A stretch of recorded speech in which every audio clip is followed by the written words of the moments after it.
once upon a time, like a year ago, I had some time to waste, and I was lurking around a bookshop, and I picked up this. Now, this is a novel called 2666 by the Chilean author Roberto Bolaño. And let me tell you, with 1,000 pages of mildly put dense text scattered across 5 very chaotic and disconnected parts of the novel, it wasn't exactly a bee treat. What I was about to undergo, reading this book, can most accurately be described as wrestling with my own personal Moby Dick. And in the process, instead of losing a leg, kind of temporarily losing my sanity.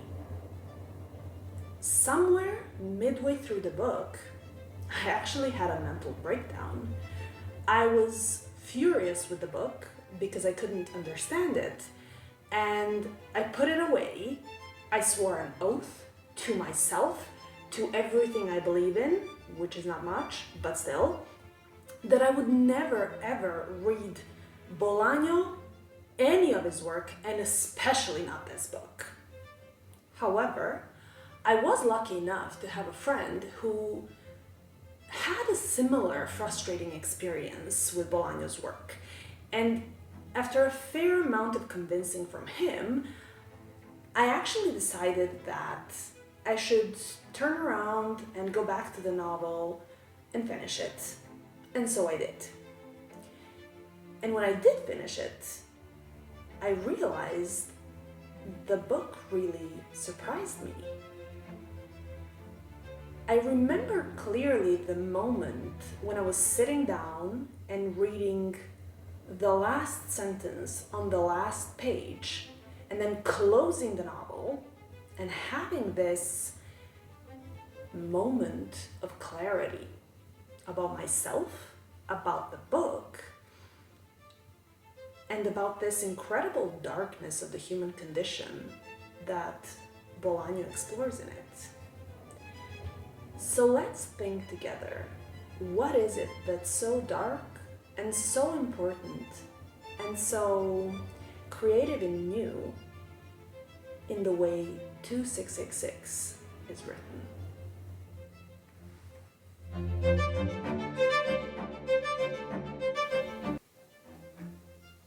Alright, first things first.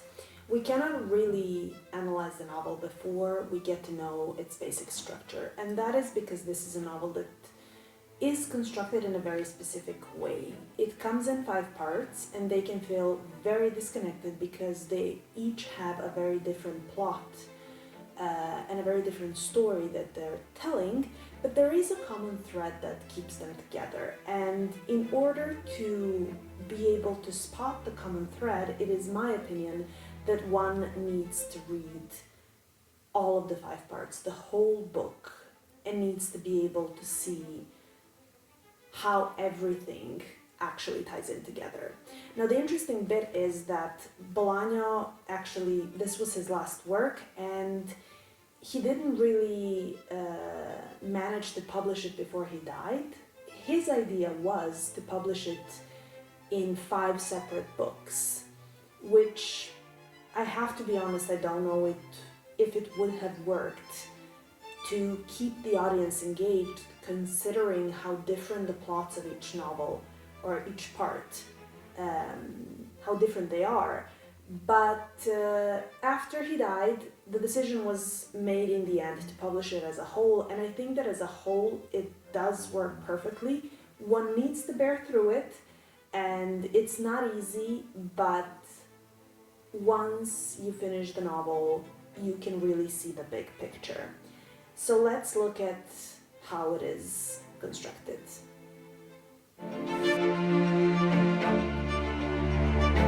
So we start reading with part 1, that's called the part about the critics, and it's a very interesting part. Starts very kind of easygoing, relatable.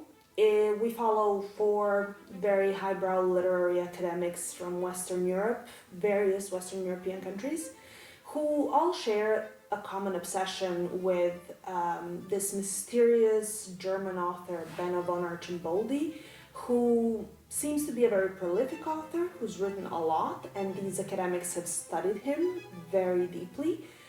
But his life is, very little is known about his life, and he's a very mysterious figure.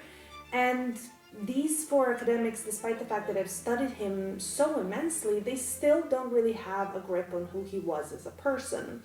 And this quest will connect them and kind of get them on a journey, traveling all the way to Mexico, to the University of Santa Teresa, where they will kind of book a meeting with a university professor over there who might have more information on finding out who Archimboldi really was.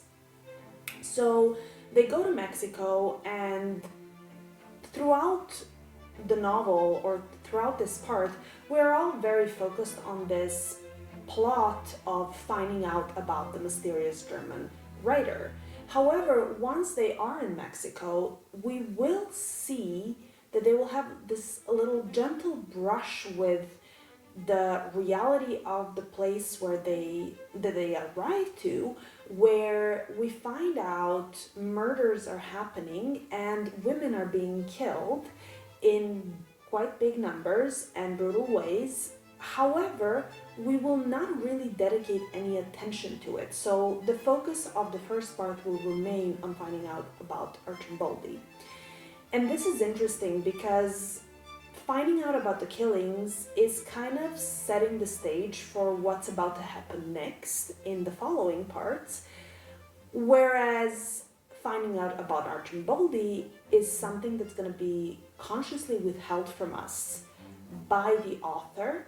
So instead of telling us what they find out about him, or if they succeed to find out anything, what Bolaño does is he very abruptly ends the novel and leaves us hanging, basically. Now, one of the things about the four literary academics that I find interesting is that they are very obsessed with finding out who Archimboldi is, and it's a person they kind of put up on a pedestal.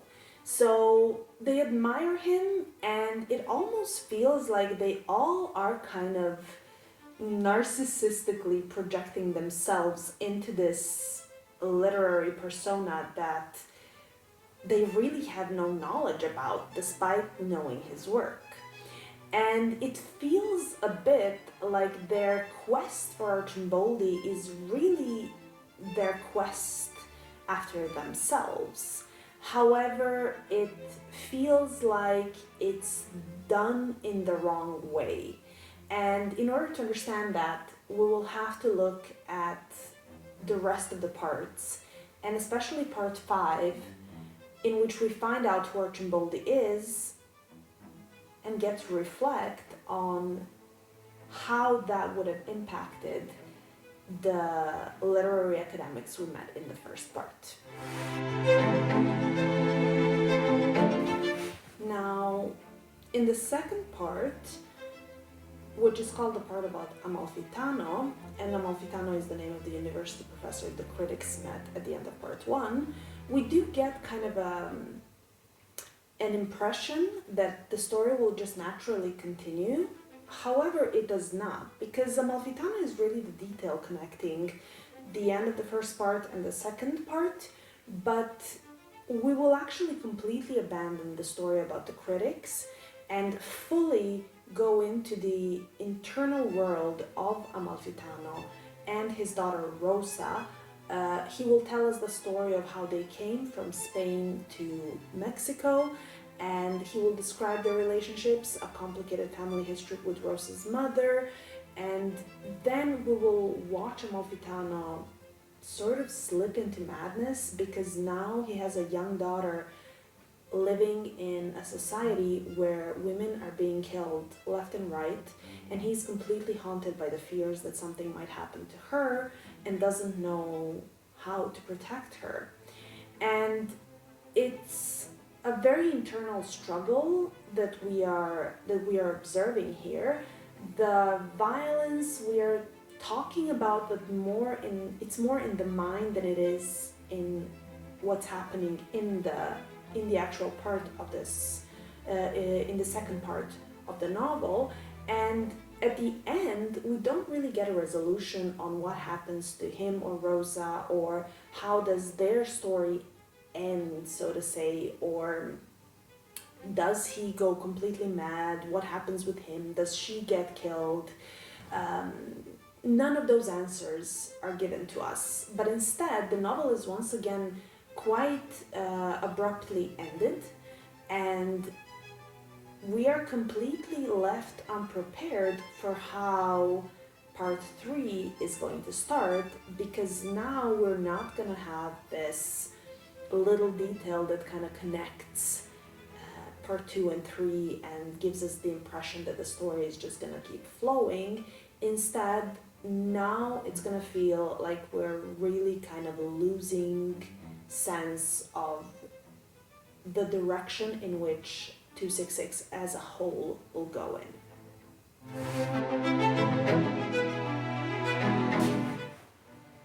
Now, part 3 is called the part about fate, and this is where I really lost it. So, okay, I was giving one plot line with the Archimboldi. I was giving a second plot line with the murders and the fear and the slipping into madness of Amalfitano. And then part 3 comes up. It's called the part about fate. I naively believed that it is fate as in destiny, and that I will get some kind of a resolution of what's happening with all the characters that I've been introduced to. No. Part 3 starts in the US, and it is not about destiny. It is about a journalist, a sports journalist called Oscar Fate, who needs to travel to Mexico to cover a boxing match for the newspaper he writes for. So splendid. I go into the story, and it follows his trip to Mexico, but also it gives you a little bit of a backdrop of who he is and important things of his life. And because of that, it feels so random and so disconnected, and I'm starting to lose my mind, because now I'm really deeply into reading this novel, and it feels stupid to quit, and it feels very, very uninteresting to continue, because I can't see where the novel will take me. So this is where I had the mental breakdown, reading through part 3, and just kind of like threw it away, and it took me a really long time to come back. So, but I did, and basically what will happen with Oscar Fate is that he will arrive in Mexico, he will go to cover the boxing match, but during that trip, he will also meet all sorts of characters, and during his time in Mexico, in the city of Santa Teresa, because he also comes there in the end, what he will do is he will witness this horrible scenes of violence and realize that the killings are happening and how big of a story that is, and then he will try to kind of shift his focus from writing about the boxing match to actually writing about the killings. And just as part 3 got me back, because I thought, okay, we're back on track, we're gonna see what happens with the killings, Oscar Fate, who during part 3 will also meet Rosa, Amalfitano's daughter, so I'm getting like a little bit of a connection with previous parts and stuff, they will finally be able to book this interview with a person who might know something about the killings, or might be responsible, or know who is responsible. They book the interview, and they go, and the story ends. And you don't get any information of what the interview, did it happen, how did it happen? I was pissed. I was really pissed. Yes. Now, part 4 is probably one of the most interesting parts in terms of observing your own reactions to what you're reading. Because essentially part 4 focuses on 2 things. So number 1 are the literal victims of these killings in Mexico. So Bolaño will give us over 100 very dry factual reports of women who have been murdered with some basic demographic information about them, and then a description of how they've been killed, if they've been tortured, raped, what has happened. It can be very graphic at times and very difficult to bear through.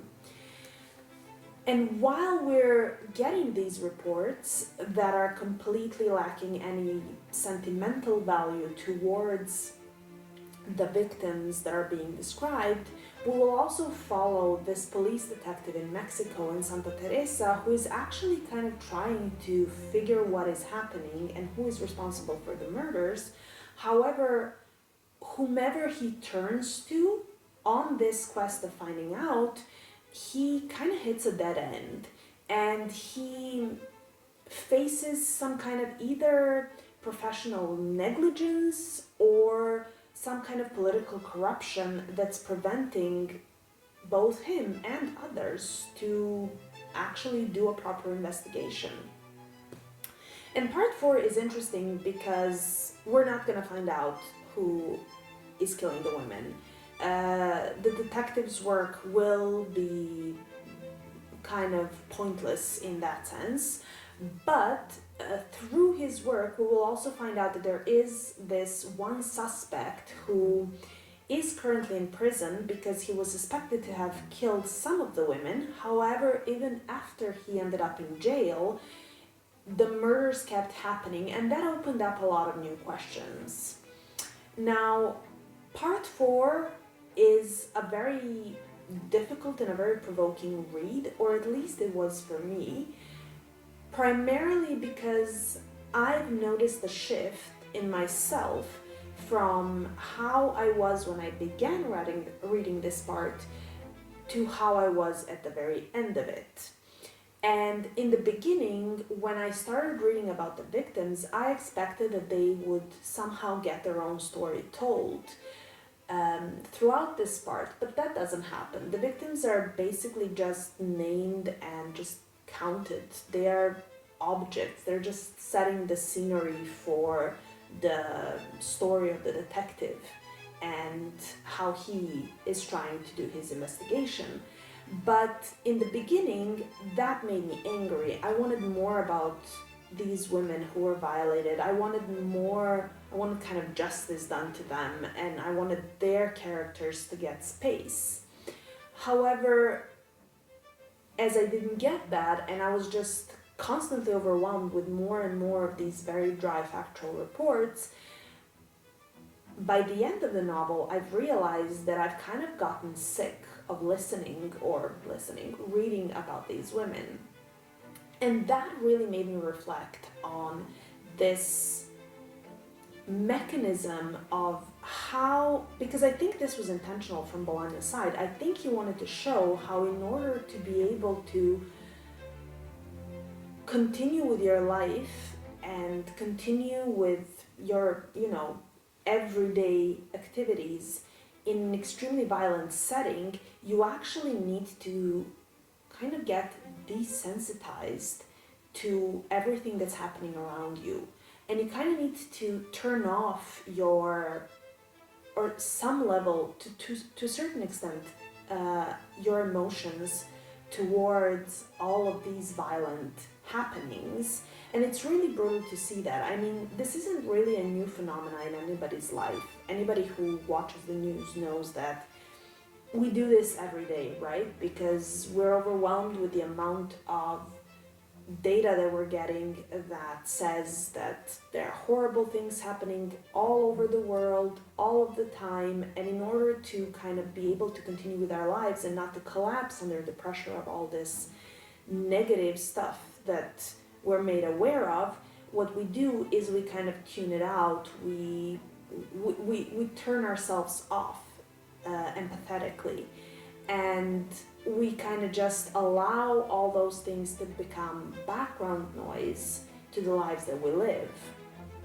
However, what makes it even more brutal in this particular part of the novel is that you realize that this is what being a woman must be like for the women who live in this city of Santa Teresa, because they have no option. They actually exist in the place where this is happening, and it's absolutely mental that they need to resort to this mechanism.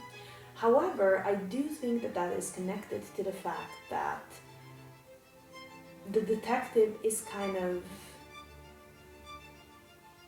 despite everything, all of his failures, searching for this person who's committing the crimes, but never really reflecting on the fact that it's not really one person's responsibility. Even if you catch one killer who might be responsible for some of the murders, it's not about who is killing the women physically, or it is about it, but in a lesser part. What it is really about, it's about a society in which people are all complicit into creating systems and participating in systems that allow certain people to be victims of violence and to be predated upon systematically.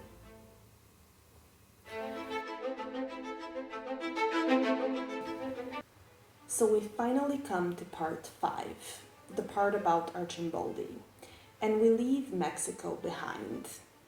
We go back to Western Europe, and we go back specifically to Germany.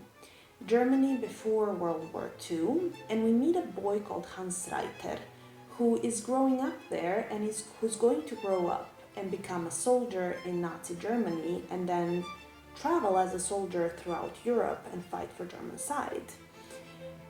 And after the war, we see this same person go back to Germany and kind of reinvent himself as this author, Benno von Archimboldi, who starts writing and publishing books. We will get a little bit of a connection between Archimboldi's story and the story of the killings of women in Mexico in terms of the suspect who was thought to have killed some of the women will turn out to be Archimboldi's nephew. And it's a little detail that kind of ties everything very neatly together as in the novel as a whole. However, what we don't know is that despite the fact that we get the story of Archimboldi, we still don't get to find out if the critics from the first part ever really discovered all of these things about him. And this is what will make the novel so incredibly interesting to interpret and think about. So let's do that.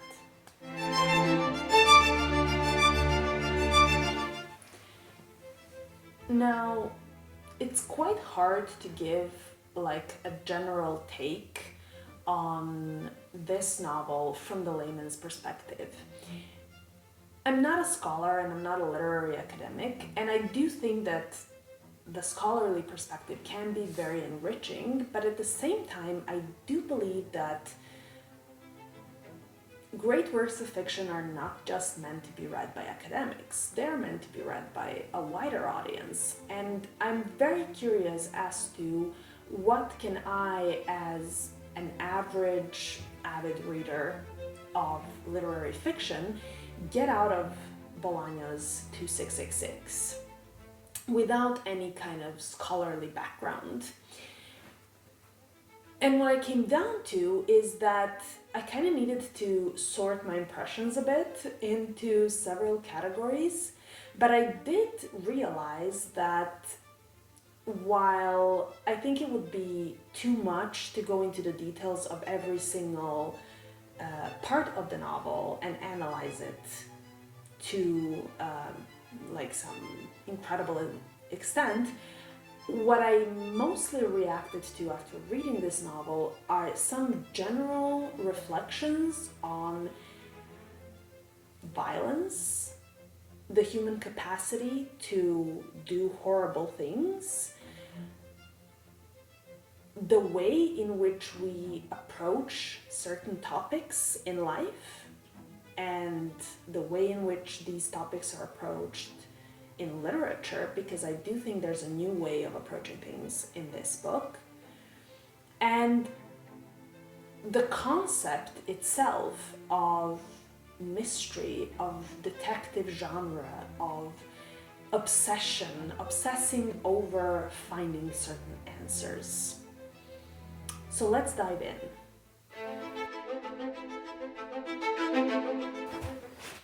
So my first big impression or big take was that as I was reading this book, I felt like I was constantly actively interacting with the author himself. And I think that's because he constructed a novel in a certain way to serve me as a reader with a certain amount of mysteries, criminal plot lines, questions, quests that kind of play into my basic human complexes. Like, they destabilize me. There's some riddle to be solved. There's some mystery to be uncovered. There is something I need to find out. And this quest that I go on in parallel to the characters, or maybe through the characters of the novel, really is a frustrating one, because no matter where I turn, I hit a dead end, because almost none of the mysteries that I'm served with ever get resolved. So what he's doing is he's really playing with the basic human nature of his readers and kind of provoking in them this reaction of frustration, which I think is intentional. I think it's important because I think he's trying to signal to us something about the very nature of pursuing mysteries. And aside from that, I also feel like it made me reflect on my own need to kind of keep going through the novel and going back to what's happening despite the fact that I'm repeatedly failing. It almost felt like an act of masochism that I was prepared to do so. And it made me kind of annoyed that I felt like the author of the book had this kind of power over me as the reader, even though I'm the one holding the novel and I'm deciding what I'm gonna do. But the way he wrote it, it made me feel like I was in the grip of his hand in a way. It was a very new feeling for me, because most of the time when I read books, I kind of put authors into the background. I'm more focused on engaging with the book, and I'm not really super interested in the author while I'm doing it. I might get interested after reading the book when I have decided if I liked it or did not. But this is the first time I've read a novel where I felt like it's not me against the book, it's me against the author. And the author is not even there, he's dead. So how does he have so much power over me?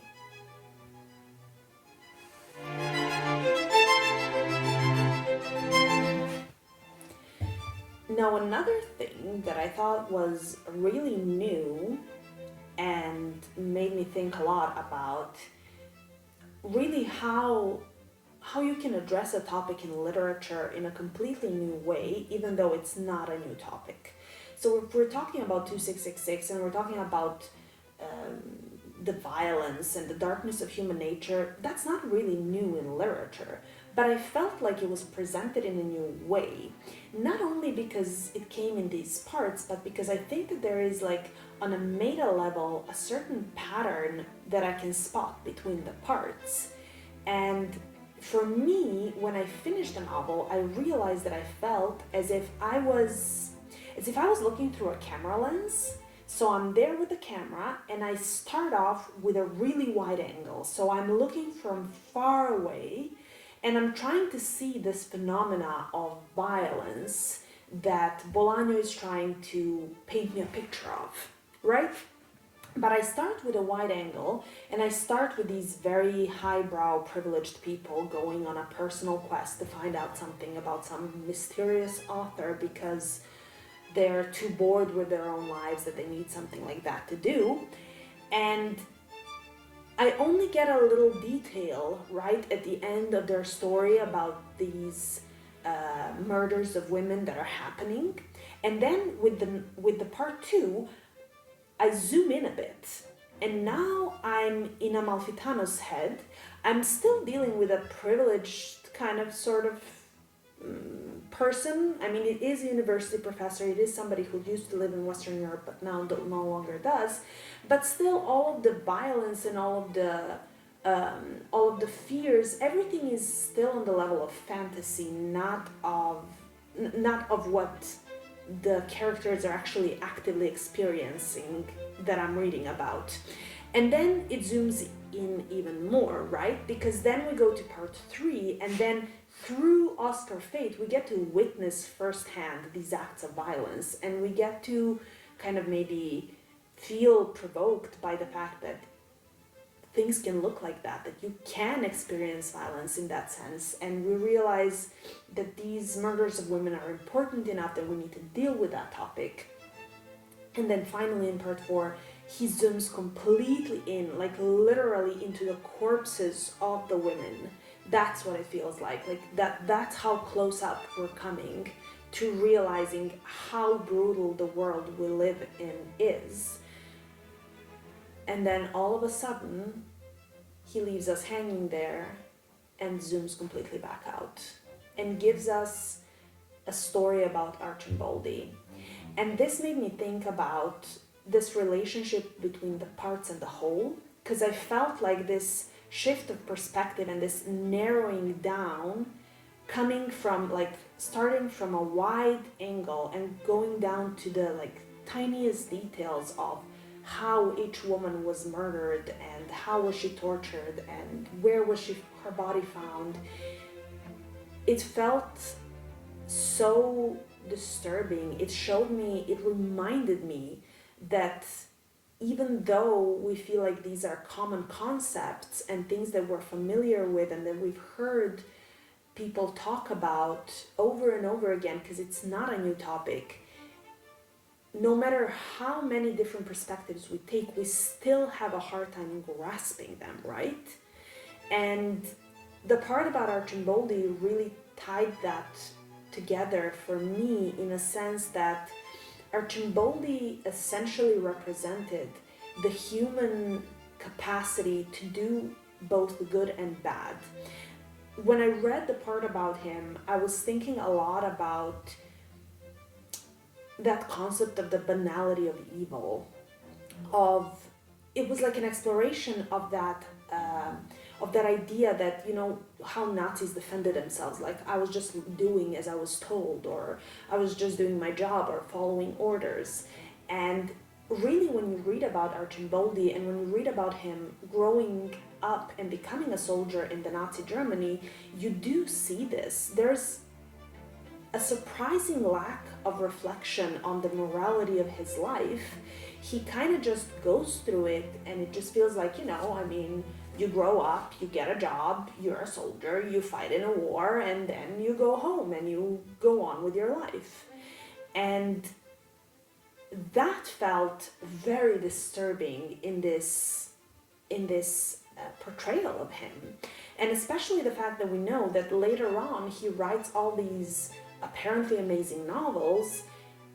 We see the capacity both for greatness and for absolute horrors.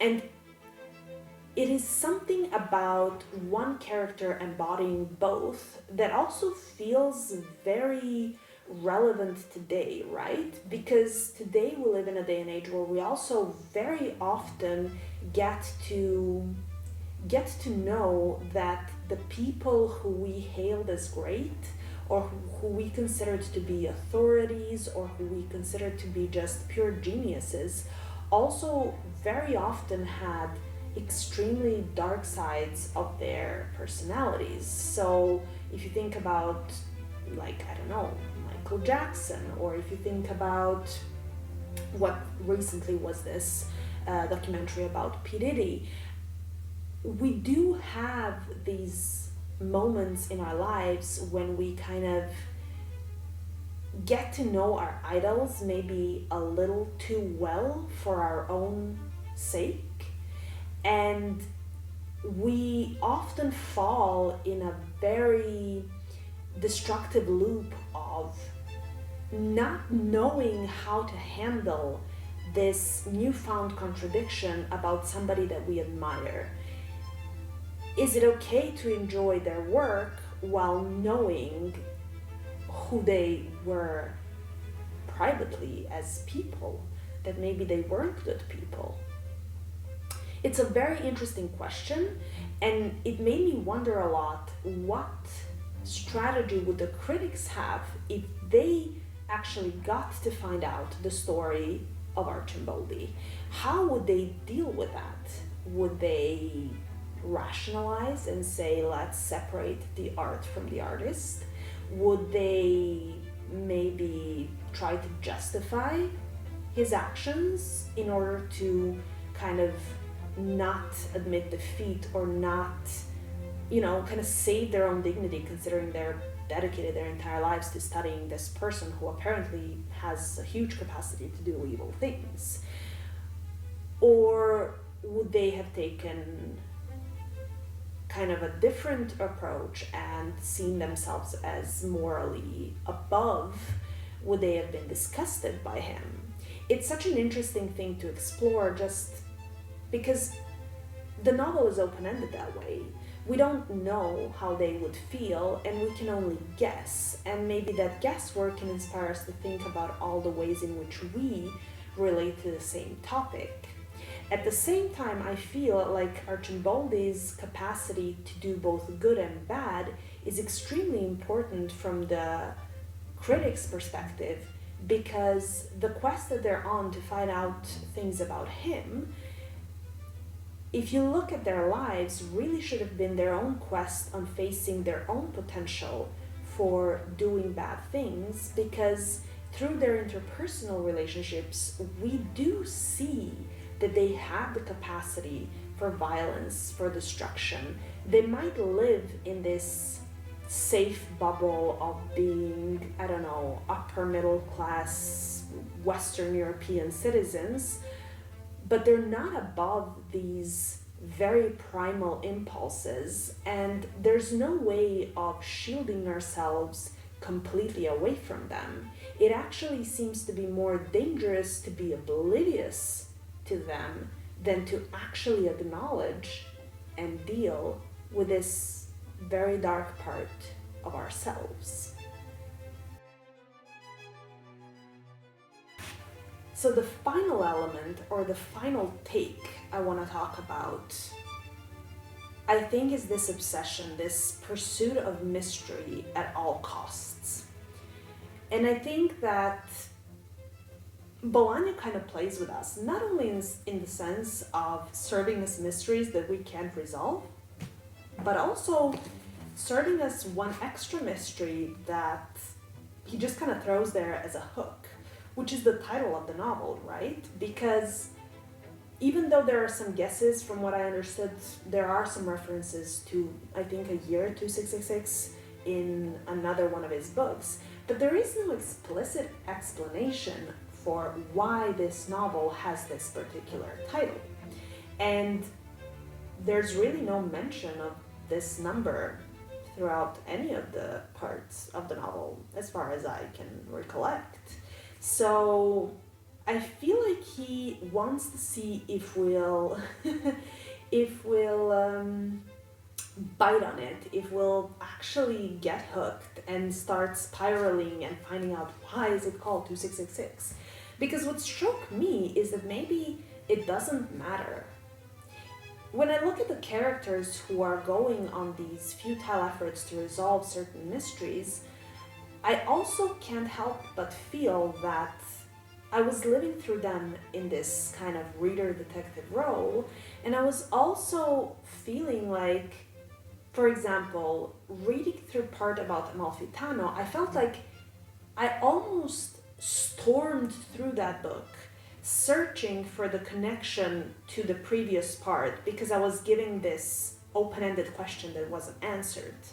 And then these killings of women came out, and then I stormed through part about Oscar Fate, and I didn't really want to engage with everything that each of the novels or each of the parts of this novel had to offer me, even though they're all very rich in content.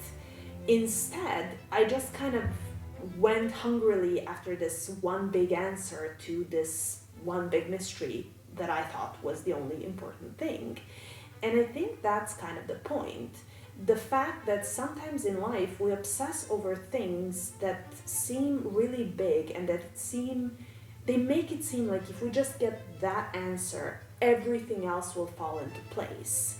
But the truth is that maybe on the way there, we miss out on a lot more other, more important, maybe more easily resolvable things that we could be doing along the way. So if I think of our characters like taking care of mental health, preserving the safety of your family, fighting corruption, fighting professional negligence, all of these things are battles worth pursuing, and maybe even more important.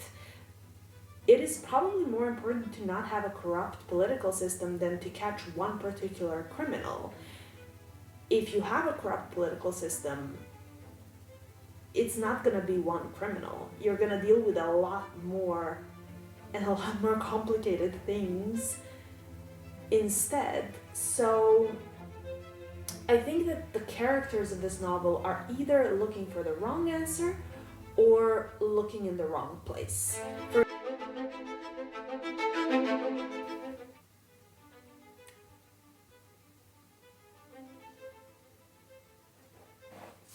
So, one bottle of Chilean wine later, and it's time to wrap it up. I've said a lot of things. I hope I made myself understood and comprehensible and cohesive somewhat. It has been a bit of a patchwork of a detective novel, and I do feel like I'm the failed detective. But in a sense, I feel like my gains outweigh my losses after reading the book, and I'd say it was totally worth it. Actually, on a more interesting note, that same friend who had read this book and convinced me not to throw it away when I had the nervous breakdown, actually later on gave me another novel of his, whose name now I cannot remember for the life of me, but I do remember that it was way shorter. So I do think that my exploration of Bolaño's work will continue. So until next time, I hope you either read or reread 2666. See you.